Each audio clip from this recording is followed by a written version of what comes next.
At this Thank you so point, much. I would like to pass to our next panel, which has to do on the current developments on towage matters. And I would like to welcome Jeff Horst, Vice President of Sales and Marketing at FOSS Maritime at USA West Coast, Julian Oggel, Managing Director, NOVATUG and General Counsel of MULTRASHIP, Belgium and the Netherlands, Elisio Dourado, Towage Commercial Director, Wilson Sons in Brazil, and last but not least, Diana Villarreal. She could not be with us, but she has sent the video due to some internet problems and with the COVID and the changes, Commercial Manager of COLTUGS, Towage and Salvage, and ULTRATUG, Chile, Peru, Ecuador, and Colombia. Welcome, our friends. You see that when we are with the Navigator family, we delay a little bit, and sorry for keeping you waiting, but the tags are always used to wait for the agents. It's a great pleasure to see you all with us. A great pleasure, really. Jeff, Elisio, Julian, it's and a great honor. So I will start immediately with Jeff and his presentation of our great FOSS Maritime. Hey, thanks, Danai.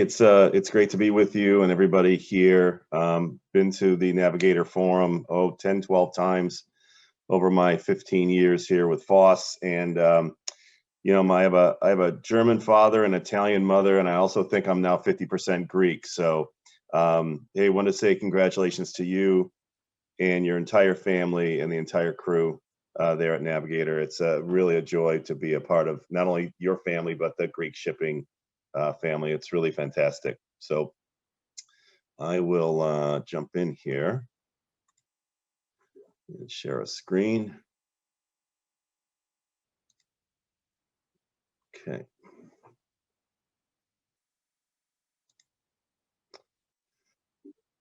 All right. Can you see that?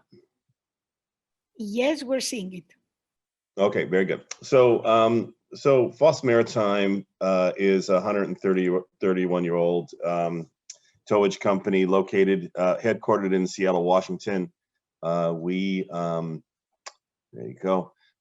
We have operations in Alaska, Hawaii, and on the U.S. West Coast from Washington, Oregon, and California.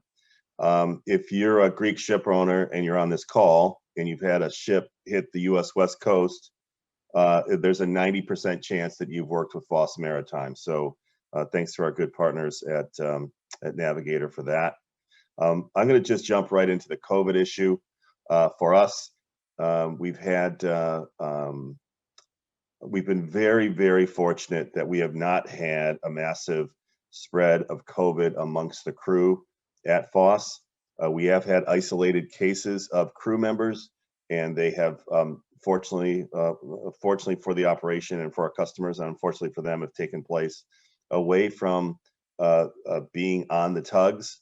And so we've been able to isolate those crew members. We've had no fatalities, we've had no hospitalizations, but we've had a few isolated cases over the past year of our crew.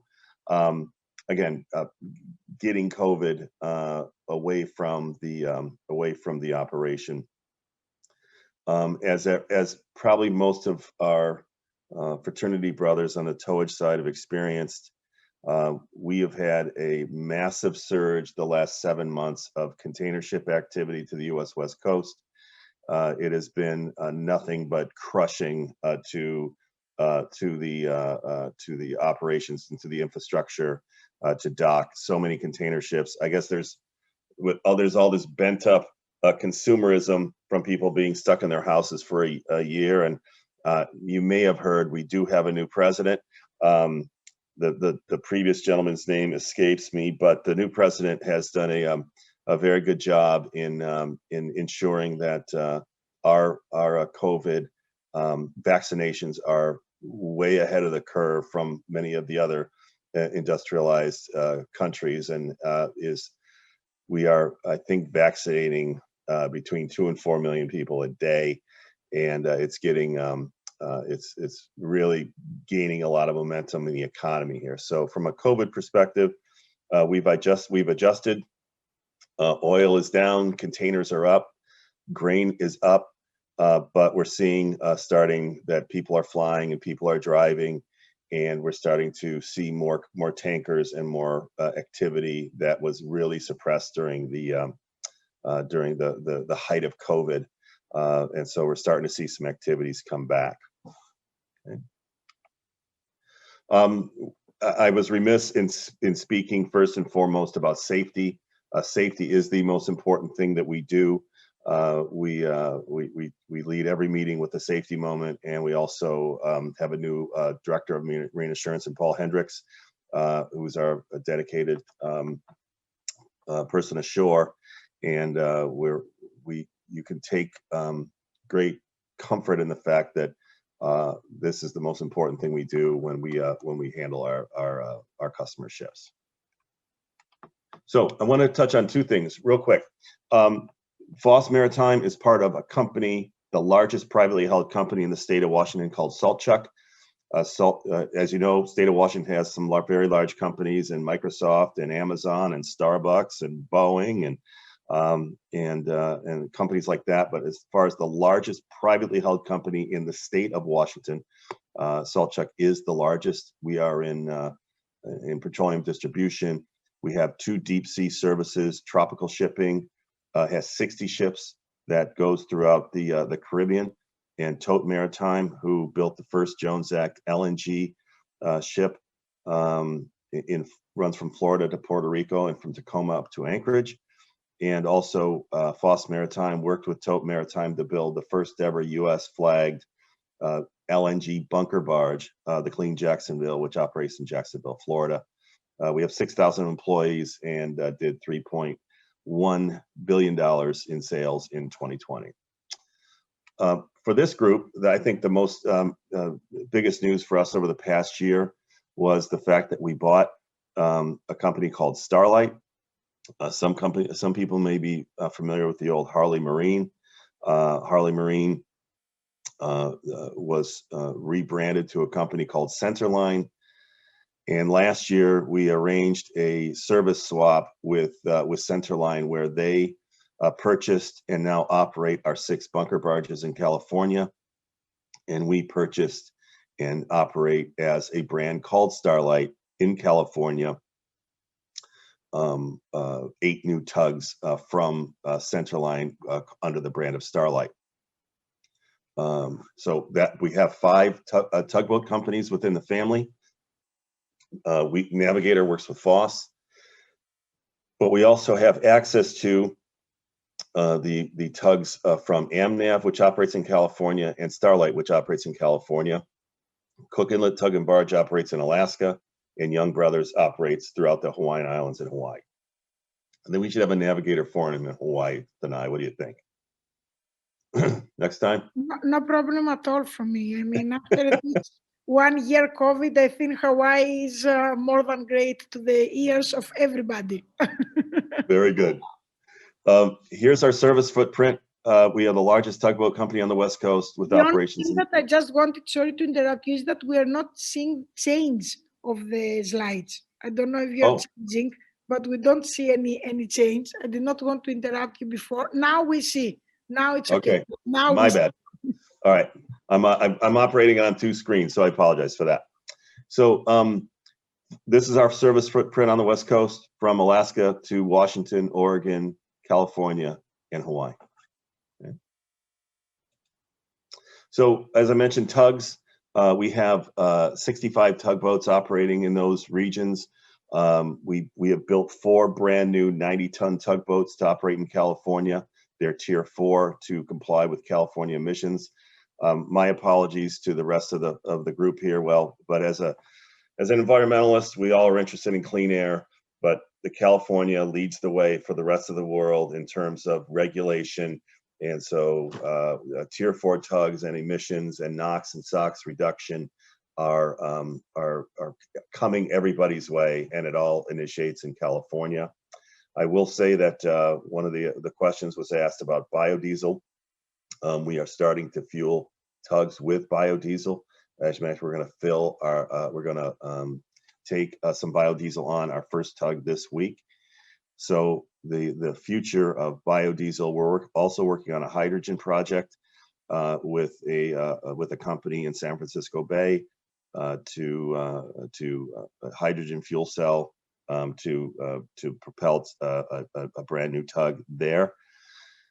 And again, LNG, our sister company, is now ready to fuel the tote ships that run from Tacoma to Alaska with LNG. So in terms of the future of fuel, we are, our company and our parent company is in the forefront of that in the United States. We just built 4 brand new tugboats, all Tier 4. As you're familiar with the Jones Act, they have to be built in America with American steel and operated by American mariners.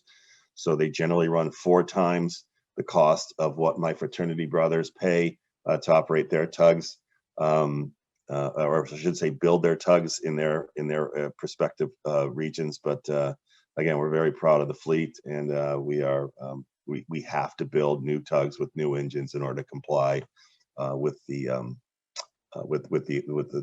ongoing emissions requirements. And then one final thing I want to share with this group before we get into market trends is we've seen a preponderance over the last year and a half of Greek ship owners requiring rescue tows. Fortunately, nothing as violent as the thing you see on the screen here, but there have been a lot of fuel of breakdowns or of requirements for escorts and for a response to either dead ships or ships that the Coast Guard deems that need to have an emergency response. We are a good choice, and our partnership with Navigator works that in the middle of the night, we are available to respond to whatever the requirement is put by the Coast Guard or by the ship owner to respond to an escort requirement or a response to a dead ship tow or an offshore a vessel that has lost propulsion. We can respond to that, and there's been just a preponderance of that over the last, again, 18 months. For some reason, there's been many of these activities, and by working with us, you work with the right company to respond to that. We have the capable tugs, and then finally, we have a 24-hour emergency response center that not only manages the fleet of FOSS, but all of our sister company vessels, Tote, Tropical, and all the other tug companies that is manned 24 hours a day. And that's available through our friends at Navigator. So in terms of market trends, about 9 years ago, our president challenged one of our key business development people with the question of what happens if oil goes away. And we got in front of the wind vertical in terms of being a maritime supplier to offshore wind. And we started that journey 9 years ago. And if people are starting that journey now, it's way too late. So if you read Tradewinds or read any other of the publications, about 3 weeks ago, there was a press release that came out that FOSS Maritime partnered with DEME Offshore to become the maritime services provider to the Vineyard Wind Project in New York. That's on the East Coast. We sit on the West Coast, but our partnership and our response to their requirements have put us in a position to be a part of the future of maritime requirements, which is going to be this, I would say, into the trillions of dollars over the years that are the upcoming years of this offshore wind requirement that is going on in America. It's going to start on the East Coast, but hopefully it's made to the West Coast. And we are the first maritime company to be listed as a key service provider to that project. So we're very, very proud of that. That is our, in terms of any expansion for FOSS, we have smart owners who, again, did $3 billion in sales last year. So they're always looking for opportunities to expand. There's, and during COVID, there's a lot of companies that were hurt by that downturn in the economy. So our owners always have investments to make in companies that require recapitalization. So we're not going to announce any expansion today, but we do see ourselves continue to look for opportunities in other parts of the country and other parts of the world. And but this wind project for us is a big step forward, and we're very excited about where that's going to take. That's the future of this company. But not in the meantime, but the foundation of our business is ship assist and tanker escort business on the West Coast, and another big part of our business is doing project tows to Alaska, Hawaii, and the Pacific Theater. So we're a very diverse company that do a lot of different things. We actually have 15 different services that we offer between line handling, and we have terminals and pilot boats, and do all sorts of different things. But the foundation of our business is the business we share with Navigator, and then the future of our business is wind. So Tanay, I'll send it back to you. We're also very happy and proud to represent FOSS Maritime, and I don't know if history repeats itself. I mean, if we will go again to the wind, because from the wind shipping started, and it may go back to wind. So for sure, what I say as a joke is that there is no reason for our generation to try to be written in the worldwide history, because with COVID and the pandemic, we're already in a part of the history. But we're happy to see that our members, Navigators members, are keep writing history, and we're very happy and proud to be cooperating with FOSS Maritime, even during night. Sometimes your night, sometimes our night. I mean, right. Vessels do not make a program of the emergencies. That's right. But it's great to be together. And now I will pass the microphone to Julian Oggel from the great MULTRASHIP family. Julian, it's very great to have you with us in order to present the good news from Europe this time. Okay, thank you, Tanay. And of course, welcome. Much congratulations on your 30 years anniversary, and proud and happy to be a member of this community, and share a little bit of what we've been doing and what we are going for nowadays. I heard earlier that every crisis is also an opportunity, and that goes, well, maybe not for COVID, but certainly also for the Ever Given. I will now bring up my little presentation. Oh. 1 second. Let me just do that again, because I had to click.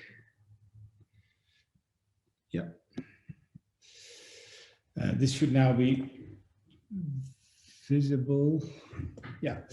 So I'm from MULTRASHIP. MULTRASHIP, of course, is indeed a family-owned as well, smaller tugboat company. We've been around for over 200 years in shipping, and since about 150 years, it's all about tugs and towing, helping vessels in and out of ports, and expanding that portfolio a little bit with adjacent services. This is a picture. You can all read what we do. It's harbor and terminal towage, salvage. We've got some offshore services and some sea towage too. What we think is that talking about what keeps us going at this moment is that we've been looking at the way the trends in shipping are going, and we believe that there's a good business for towage in general, harbor towage, turning around vessels into ports and out again through maritime infrastructure. And what we've been seeing is that the trends that we identified, not just us, but that we see here by Continental summarized, we see ever more, especially in containerization, you see ever more larger ships. Everybody wants speed, of course. Safety is key always. Where I always say, if you're talking about harbor towage, well, you want to go in and out as fast as possible, and unsafe is never fast. So I would say it's sort of the same thing. The sustainability is one thing that we also see a lot of alternative fuels, but also other ways.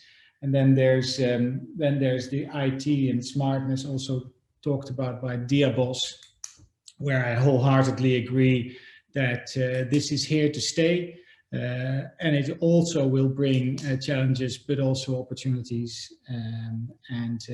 My feeling is that, and that's my main job at MULTRASHIP, is run this NOVATUG innovation arm, where we, along with these trends, identified that really we need to move into the future, and our iteration of that future is this. We thought it was a good idea to have the tow point on the vessel, on the tug, to be movable, so that you can actually use the hull form of the tug to do what it is for, to stop and steer the ship by the resistance through the water. And if you can do that safely, then you actually also are very sustainable, because you use energy, the kinetic energy in the vessel that is already there, rather than adding new energy to the problem.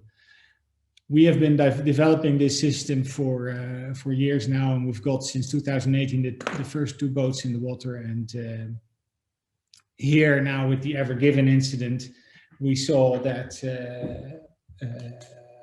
another trend that we identified, and we've been talking about on this solution for years, is that these big container ships, they come into environments that were not really meant for these large ships.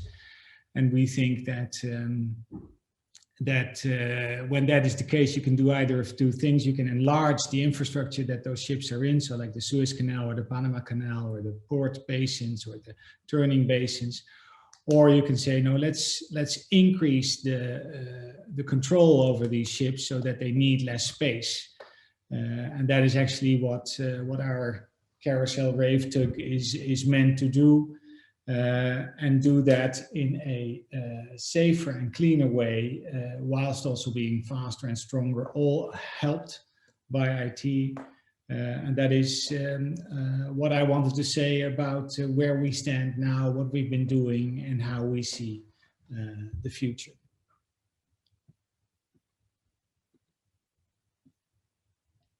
That's it. It is great, because it's very important to see also, the video is very, it's very live. So it was great to share these videos, this video with us. And yes, it's very important. I mean, the role of the tags, many friends of mine that they're not working in shipping, they understood the very important role of the tags also through because of the Ever Given incident. And they told me, this is when you're telling us that you're representing towing companies, this is what they're doing. It's very important, and we're very happy that we cooperate with such important companies. I will pass now to Elisio Dourado, the Towage Commercial Director from Wilson & Sons. Now we will go to South America. We're also very happy and proud to represent such a very innovative group of companies. They're doing great things also in order to, to make it happen in a greener and a more innovative way. But Elisio, I'm passing you the microphone to say it by yourself, and thank you very much for being with us. Danai, thanks for the invitation, and also again, thanks for congratulations for this important milestone that the Navigator has achieved this year. We hope there is going to be many years ahead of success, and we hope to be together with you. Let me share my screen here.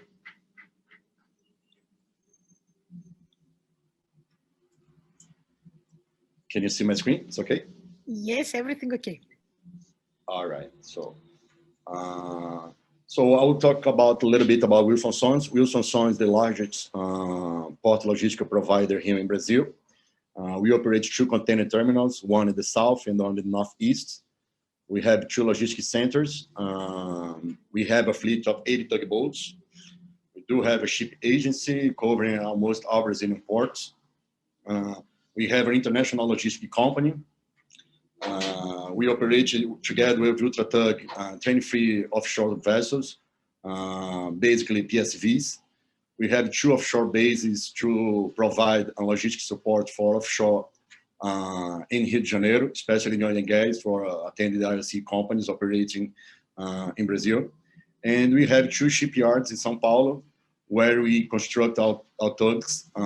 We have this shipyard in partnership with Tame. So we have a nationwide footprint. We operate in almost in all Brazilian major ports, from very south until the Amazon River. Especially when it comes to the towage division, we operate 80 tugboats now in the moment. 30 of them we have firefighting capability. So we have specialized in some emergency responses here in Brazil. We do support shipyards for maritime construction. So Brazil has several shipyards specialized in construction, big FPSOs, and we have a division just to take care of these operations, of these projects, and offshore projects up to 200 miles in the coast. That's the safety is always a concern for us. We have a partnership with DuPont since 2011, and you may see in the graph that the results are spectacular. So we have bring down our LTI from 90.12 in 2011 to a world class now in 2020. We have less than 0.5. So it's a huge. We are very proud of this milestone here. Safety is a concern because we sell safety for our clients. So we have to in-house to be a model in this aspect. We do have an operation center. We control and monitoring all the fleets based in Santos. Right now we have we are partnership with a startup here in Brazil, and we are developing artificial intelligence tugboat dispatcher. So we have 2 focus here. One of them cost optimization, but the other one is to reduce our greenhouse emission. Since our tugboats are dispatched in a smarter way, we avoid any standby time waiting for the vessel or waiting for the pilots. We are bringing to reduce almost 10% of fuel consumption. Therefore, we have to reduce our greenhouse emissions as well. We have our own private AIS network. We have over 30 antennas covering our Brazilian coast. So we don't depend on third-party information. We have our own data in-house. We have a towage training center when we train our seafarers and third-party seafarers as well. So we have a partnership with the Brazilian Navy to offer some courses, and we have a full mission simulator, and that's a great feature for us because it's allow us to provide this scenario for any project that we are having here in Brazil. For example, they are building a huge bridge in northeastern Brazil. And one of our idea is to simulate how the vessel will behave, the transit of the vessel will behave in the channel. We do have some cases in the offshore industry too. So it's an asset that we are very proud of. Just to share some figures to you guys regarding Brazil, despite the fact of the COVID hit Brazil in a bad way, as you guys are aware through the news, we had a good year last year. So Brazilian market relies in commodities, oil and soybean, especially in iron ore. So we have this increase in all the cargoes. Iron ore in Brazil was a spectacular year from Vale. And you have new operations in Açu from Anglo. So they help to increase the volume exporting from Brazil. And you have a spectacular crop of soybean last year, and we are experiencing the same thing in this year too. So despite the fact of COVID, it was a good year for us in Brazil regarding port and towage market for us. We are having nowadays several projects focused on dredging, especially focused to bring to Brazil the container vessels over 366 meters. We have new terminals to be auctioned on this year and in the forthcoming years. From our point of view, when you take consideration the whole scenario here in Brazil, we are surfing this wave in a smooth way. We started last year. We started a new operation in Santarém. It's specialized to export soybeans in north of Brazil. The artificial intelligence project that I told before. We are constructing 4 new tugboats in accord with tier 3 European legislation. It's going to be the first Brazilian company to go into this new regulation here in Brazil. And last year, we achieved the world-class safety by DuPont. We perform almost 60,000 maneuvers per year. And for the future, we think a lot of, I'm happy to see that MULTRASHIP has over 200 years, because we used to think that we are old. We have more than 180 years operating here in Brazil. But we are focused a lot in innovation and sustainability for the next stage of our company. We do believe that the data that is generated by our tugboats has some value when you go to the ecosystem for the port. We have a strong belief that the data is going to be an asset that we will have some ways to build a new business model, or even offer new services to the market, to our clients. And sustainability is our agenda right now. Even though Brazil are not experiencing a good government regarding environmental issue, it's a flag that will stand from now on. We have seen some technology in the market. LNG in Brazil is not a reality yet, because we have some logistic problem here to supply. But through technology, we want to try to optimize our operation, to use our assets in a more appropriate way, and try to, in the same time, try to reduce the fuel consumption and the greenhouse emissions as well. So then, that's the quick presentation that you have here from Wilson Sons. I'll give back to you. Very, very important for such an important country like Brazil, and we're very happy to cooperate with you. You're also giving services in many ports, like most of you, and what we can say is that it's very important to have the feedback from all your team. You all have great teams in all the ports, and we thank you for this, because it's very important.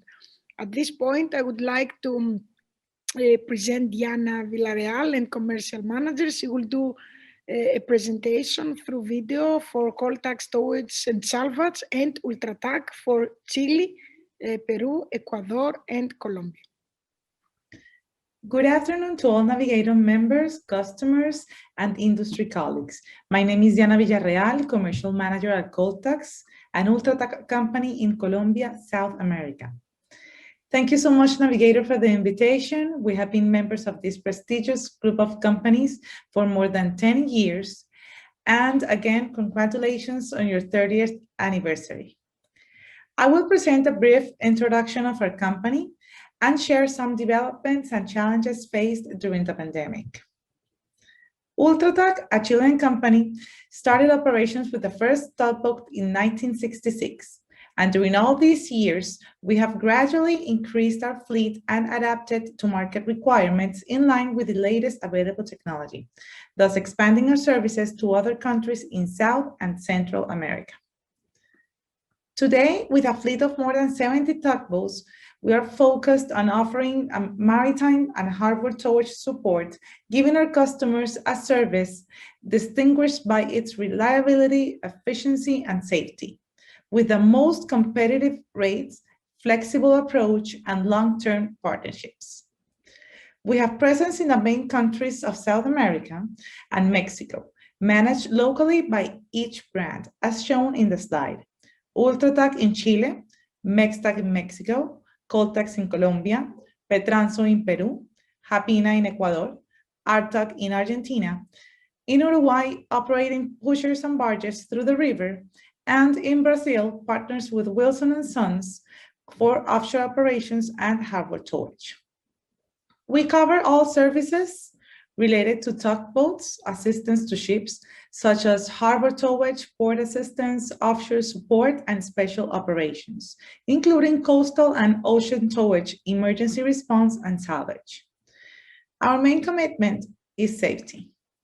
We are committed to developing and stimulating a safe work culture on board tugboats and ashore. We place safety first to keep health, life, environment, cargoes, and assets free of risk. We believe that safety is an integral part of our mindset and key to our business success. We run our business operations under internationally recognized management standards as a minimum and aim to improve our environment awareness continuously. In 2019, COLTUGS in Colombia was granted the Truly Green Seal. This program aims to measure and compensate for the carbon footprint caused by our operational and administrative processes by supporting Colombia's forestry projects. There are some pictures, these are some pictures of our participation in successful operations. We are active members of ISU, International Salvage Union. In regards to our company developments, recent developments, we have some ongoing projects related to green technology. Initially associated with fuel optimization systems to optimize the consumptions and thus reduce emissions. The IT is clearly distinguished, or more precisely, IoT solutions to optimize navigations. New systems related to reaching operational excellence are being launched in our companies, improving business processes focused on innovation and sustainable development. With the recent launch of Help Connect in ULTRATUG, improvements in processes such as dispatch, resource utilization, and streamlined billing have been perceived. Regarding our crew, through Humboldt Marine Training, we ensure that our seagoing and ashore personnel receive world-class training that complies with all international requirements. Our crew receives ongoing training under strict standards with our ship and towage simulator located in our headquarters in Chile. Some challenges faced in the tugboat operation during the pandemic in all the countries we operate are the decrease of volumes of some cargoes due to the slowdown of various industries, and secondly, but also very important, the crew changes. Regarding the low market, we have faced it by reacting quickly to these abrupt market changes, relocating tugboats in different areas and trying to maximize their use. This always in line with market dynamics and our clients' needs. The second and more complex is keeping our crew safe from COVID-19, while doing the crew changes safely and efficiently without interruptions in our operation. We are always supporting and reminding our people that self-care is vital to face this situation. Campaigns are carried out in all our network. Both challenges are faced with strict planning of activities and in perfect coordination with all interested parties. I would like to thank you all for your attention, and please do not hesitate to contact us if you require further information. So before closing also this panel and the virtual day, the online forum, I would like to ask you all the same question. What is the future? What the future holds, you believe, for your companies? It's very, so some people are saying that now with COVID, it's very funny to say what you believe that will happen after 5 years, because if you gather the replies of the people that you have asked before 5 years how they were imagining their life in 2020 or 2021, I don't believe that they knew what would happen. But could you tell us, and I'm starting from Jeff, how you see the future? Yeah, thanks, Benai. We operate in our primary base of operation does not grow. We do not build refineries, LNG facilities, tank farms, pipelines, export terminals. All that investment and development goes on in places like Texas, South Carolina, Florida, and just on the West Coast. So it's important that we operate efficiently, that we embrace the new technologies, that we make investments, and we diversify our services. So the wind piece is a major change in direction, but at the same time, we are committed to service our customers, our customer base, our current footprint, and doing that as efficiently and as safely and as environmentally responsibly as we can. I think with that formula of that service diversification and expansion into the new technologies, we'll be fine, and we'll continue to grow as we manage our primary business in a marketplace that just doesn't. So I see that as our future. Julian? It is muted. Just unmute. I also think that we are seeing a big shift, and COVID is dreadful, but it has also taught the world, I think, and also the shipping world, something about tail risk, and that we should all be very much more aware of the things that we don't understand or we don't manage. So I see a positive future where we can, off the back of new technologies and smarter ways of doing things, we can actually fold in our services, all these things that are important: sustainability, safety, fast and efficient services. And I look forward to it. Elisio? From my perspective here, we have two big trends. One of them is technology. I think this technology has arrived in the towage area to play a key role and try to turn around how the way that we are operating right now. Actually, we are trying to see how our assets can be optimized through technology instead of just building another new tugs. And the second one is environmental. We think that the emissions, especially here in Brazil, because the ports are inside the city. You see Rio de Janeiro, where I'm speaking from now, the port is inside in Baía de Guanabara. So from a turning point will happen, and we are trying to anticipate any movements before any regulation for the government, and we are trying to keep operation greener and greener every day. Very important. It was so great meeting you. Thank you very, very much, Julian, Jeff, Elisio, and of course Diana, that due to COVID she could not be, and the restrictions, she could not be with us, and she sent the video. And of course, let's hope that soon we will meet. We will say it again, because we try to bring positive energy to the COVID next steps in order to allow us to meet. Thank you from the bottom of our heart, and thank you for supporting Navigator and be part of our family. It is very important for us. Thank you. Thank you, Jeff. Thank you, Julian. Thank you, Elisio.